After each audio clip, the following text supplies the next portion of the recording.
So if someone leaves the old order Amish to go to, let's say, the new order Amish, are they considered just as bad as someone completely leaving the Amish altogether? So the answer is not usually.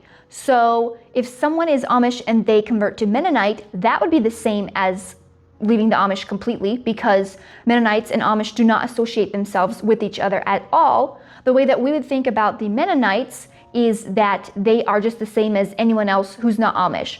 Because for the Amish, it is the Amish against or versus everyone else. So if someone wants to leave the Swartzentruber Amish to go to the Old Order Amish, and they were a member of the church, then they are excommunicated from the Swartzentruber Amish church, and then they would also be shunned to a certain extent. They're still somewhat Amish in their eyes, so they would not be looked at as bad as completely leaving, but they would still be looked at as being rebellious. Within the Amish, there is so many subgroups of Amish, and a lot of them do not fellowship with each other. And that just means that they are allowed to attend their churches, and a preacher would be allowed to preach in their churches because they say the same things.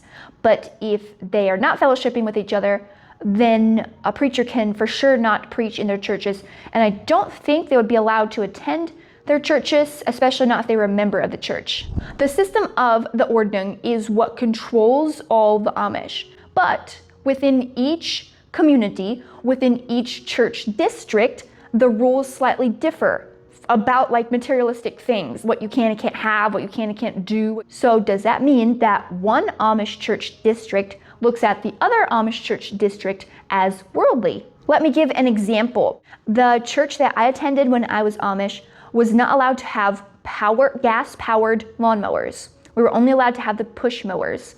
But my grandparents' church was a little bit more lenient, same exact community, and they were allowed to have the gas-powered mowers. So did we look at their church as worldly? No, we did not look at their church as worldly necessarily. There's a lot of talk amongst the Amish. They would be having a conversation and they would say, I'm going to go home and mow the grass with my gas-powered mower. And they know that the other person's not allowed to have a gas-powered mower. So they would tease that person about it, and they would laugh and joke about it. And then the other person would be like, you guys are just one of the big guys and you're just higher up, or something like that. It's just the materialistic things vary, because when someone wants to change a rule within a church, then all the members of the church have to agree with changing a rule or allowing something new. Then if everyone agrees, then the bishop announces that they now allow this new thing.